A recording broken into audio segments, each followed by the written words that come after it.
Hello, in this video I shall be discussing 5 topics. The first topic is NeoBolt. NeoBolt is the name of motorized wheelchair.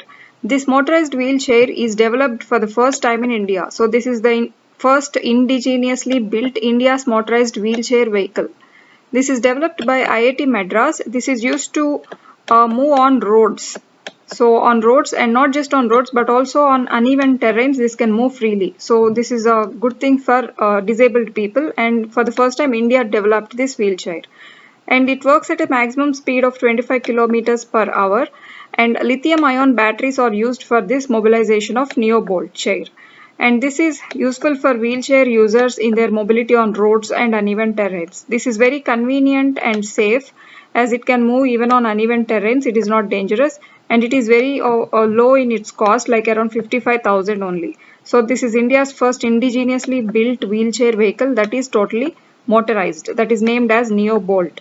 The next topic is World Water Week 2021. So every year we observe World Water Week. This is the call given by CIVI. CIVI stands for Stockholm International Water Institute. So CIVI, since 1991, it is holding World Water Week in the month of August, from 23rd August to 27th August every year. So this is to address certain issues like global water issues. So whenever we have scarcity of water in any area, to address that, and related concerns, and how this impact of water scarcity falls on various things, and international development, how it is dented because of the scarcity of water. In order to address all these issues, this World Water Week is being observed to address global water issues, related concerns of it, and how it is a backdrop to backstep to India's international development and India as well. And in 2021, this World Water Week happened in a totally digital format. And the theme of this year, like every other year we have theme, this year also they gave a theme, that is building resilience faster. So we need to be resilient towards this water scarcity, and we need to build up our resilience faster. So this is the theme of World Water Week 2021. The next topic is National Monetization Pipeline. National Monetization Pipeline is recently given out or announced by the Ministry of Finance. This is the recommendation of NITI Aayog. So on its recommendation, Ministry of Finance laid up this National Monetization Pipeline. This is a project worth of 6 lakh crore rupees. This is to consider as an asset of central ministries and public sector entities. So this National Monetization Pipeline is to bring out monetization out of various infrastructures of the government. So this monetization will be considered as asset to the central ministries and public sector entities. So as I've told, this is infrastructure lined project that is oriented towards infrastructure line ministries. Whatever ministries have got infrastructure, or they have whatever ministries want the need of infrastructure, they will be involved in this National Monetization Pipeline.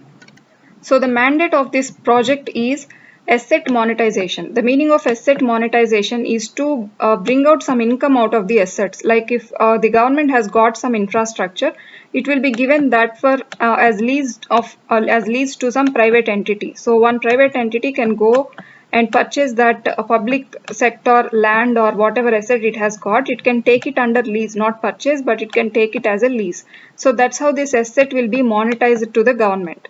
In the same way, there will be limited period licensing to these assets of infrastructure of various public sector entities or central ministries. So the outcomes or the money that they get out of these assets, they will be used by central ministries or public sector entities. So that is the meaning of National Monetization Plan and asset monetization.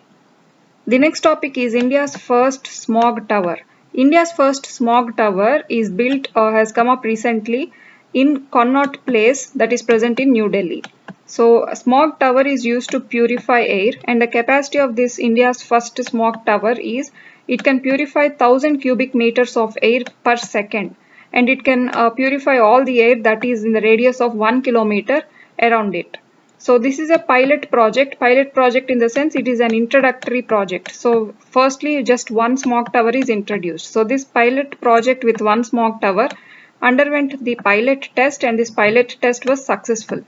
So this is recently launched by the Chief Minister of New Delhi, and this is built by Tata Projects Limited. This smog tower is built by them, and it is it has also taken the help of IIT Bombay with the partnership of IIT Delhi. So these are the institutes involved in building up this first smog tower of India that has recently come up in New Delhi. And after this, the success of this pilot project, there are more projects coming up to build more smog towers to be placed around Delhi. The next topic is Yuktadhara portal. Yuktadhara portal is nothing but a geospatial planning portal. So geospatial, as we are saying this is going to use the GIS information or remote sensing information. So through remote sensing or GIS, geospatially, they are going to locate certain places and plan what good they can do to certain places. So that is called Yuktadhara portal.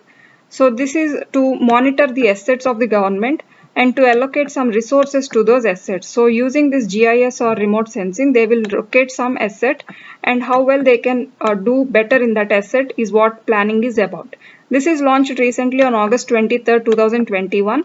And the ministry that launched it is Ministry of Science and Technology. But the ministry that planned about Yuktadhara portal is Ministry of Rural Development and ISRO. ISRO is Indian Space Research Organization. So Ministry of Rural Development and ISRO, both of them planned for this Yuktadhara portal, and the launch was done by Ministry of Science and Technology. So why Rural Development Ministry has to involve? This is because all these assets where this planning is needed, all those projects, they are mostly involved with these rural areas. They are mostly placed in these rural areas. So the Ministry of Rural Development has to involve. And even ISRO helped this Ministry of Rural Development. So this is like a repository of assets like geotags. Everywhere, for example, this is a piece of land, a photograph of this land will be present. And here, if this land is geotagged by this particular Yuktadhara portal, that means that the government has to take up some plan over there, or some project has to come up there, or some project has to be allocated resources over there. So that is how the planning goes. So these geotagged areas are a repository of assets in this Yuktadhara portal. And here some NRDPs will be given some prominence, that is National Rural Development Programs. So wherever these National Rural Development Programs are happening, their resource allocation and development has to happen. So these areas will be geotagged, National Rural Development Programs, wherever they are happening. For example, Per Drop More Crop, this is one National Rural Development Program. MGNREGA, Mahatma Gandhi National Rural Employment Guarantee Act. So this is one rural development program. And Integrated Watershed Management Program. This is one rural development program. And Rashtriya Krishi Vikas Yojana. This is one rural development program. So all these rural development programs, they will be, their places will be geotagged wherever these are functioning.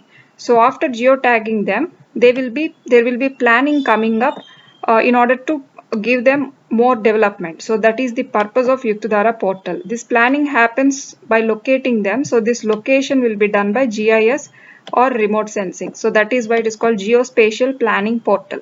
So these are all the 5 topics for today, and thank you.